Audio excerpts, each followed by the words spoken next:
আমি কদিন আগে সম্ভবত হংকং থেকে আসছিলাম, না যেন সিডনি থেকে। তো এয়ারপোর্টে লাইনে দাঁড়ানো আমি ইমিগ্রেশনে। তো ইমিগ্রেশন অফিসার আমাকে দেখে ইশারা দিচ্ছিলেন, হুজুর লাইন বাদ দিয়ে চলে আসেন। তো আমি ওনাকে হাত দিয়ে থামাইলাম যে না, আমি লাইন বাদ দিয়ে আসবো কেন ভাই, সামনে 5-7 জন 10 জন মানুষ আছে, কতক্ষণ সময় আর লাগবে।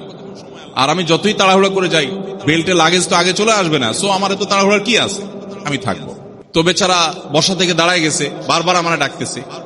পরে একটু বিরক্তির সুরেই বললাম যে ভাই, আপনি আপনার কাজ করেন, আমি লাইন ভেঙে আসবো না, আপনি বসেন। যাই হোক, পরবর্তীতে সামনে যারা ছিল তারা সবাই আমাকে ঠেলে বললেন যে আপনার, আমাদের তো অধিকার আমরা দিয়ে দিলাম, যান, ঠিক আছে, আপনাদের অধিকার আপনারা ছেড়ে দিলাম, আমি যাই, ভিন্ন কথা। তো আমার সাথে আরেক ভাই ছিলেন, পরিচিত মানুষ, তিনিও সামনে চলে আসছিলেন। পরে আমার এই অবস্থা দেখে তিনি একটু বিব্রত হয়ে গেলেন, আরে হুজুর করতেছি।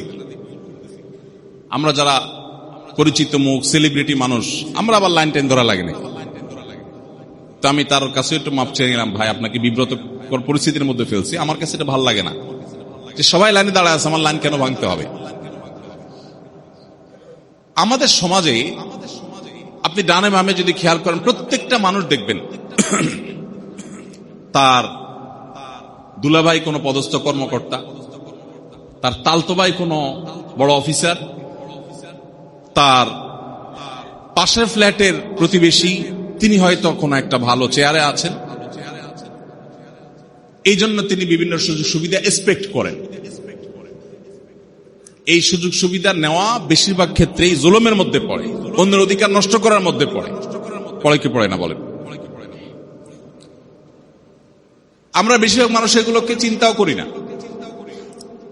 সেদিনকার আরেকটা ঘটনা, আমার খুব কাছের এক ভদ্রলোক, একটা সরকারি হসপিটাল, একটা অপারেশনের ইস্যু আসছে তার। তো ওখানে যিনি অপারেশন করবেন ডাক্তার আমার পরিচিত। তো আমাকে বলা হলো যে কোনো মূল্যে তার অপারেশনের একটা ব্যবস্থা করে দেওয়ার জন্য ওনাকে বলে। তা বললাম, আমি যে ব্যবস্থা করব, এখানে তো নিশ্চয়ই অনেক রোগীর জন্য স্লট বরাদ্দ করা আছে অপারেশনের। সরকারি হসপিটালের অপারেশন থিয়েটার তো খালি নেই, নিশ্চয়ই 18-20 কোটি মানুষের দেশে সামান্য কয়েকটা অপারেশন থিয়েটার সিরিয়াল নিশ্চয়ই আছে। তো আমি সেখানে যদি বলে দেই, হয়তো 2 জন রোগীকে বাদ দিয়ে তাকে ঢুকে দিবে। আমার গ্রামের মানুষ আমাকে ফোন করছে, ভাই আপনি একটু অমুক ডাক্তার আপনার পরিচিত বলে দেন যেন আমাদের সিরিয়ালটা আগায় দেয়। তো আমি বললাম যে আপনার সিরিয়াল আগায় দেওয়ার জন্য নিশ্চয়ই অন্য আরো সিরিয়াল ধরা রোগীদের পিছাইতে হবে, তারপরে তো ঢুকাইতে হবে। তো এই কাজটা কি ন্যায় হবে না অন্যায় হবে? বলে যে তো অন্যায় হবে। কারণ তো অন্যায়টা করার জন্য আপনি আমাকে কিভাবে বলেন? আমাদের বেশিরভাগ মানুষ আমরা নামাজ কালাম পড়াটাকে ইবাদত মনে করি, এবং আসলে সেটা ইবাদত এবং সবচেয়ে বড় ইবাদত। কিন্তু আমাদের দৈনন্দিন জীবনে যে অসংখ্যবার আমাদের আমলনামা জুলুমে কালো হয়ে গেছে, এটা আমরা বোঝার মতো ক্ষমতাটুকু হারিয়ে ফেলেছি। এমন এক অদ্ভুত দেশের বাসিন্দা আমরা। একটু আগে চিটাং রোড থেকে আসলাম আলাউল ভাই সহ, রাস্তায় জ্যাম।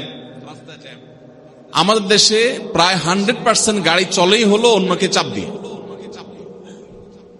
কি বলেন, ঠিক না ঠিক?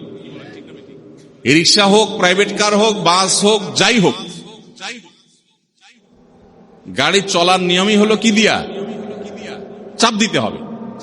চাপ নিতে আপনি যেতে পারবেন না। মানে আপনি কল্লা ঠেলে দেন, বাকিদের পথ রুদ্ধ করে দেন। এবার তার কি ইমার্জেন্সি, তার কি রাইট আছে না আছে, এসব দেখা দেখি নাই। কল্লা ঢুকাই দেন, আপনি চলে যাবেন। কল্লা ঢুকাই দেন না, আপনি বসে থাকবেন।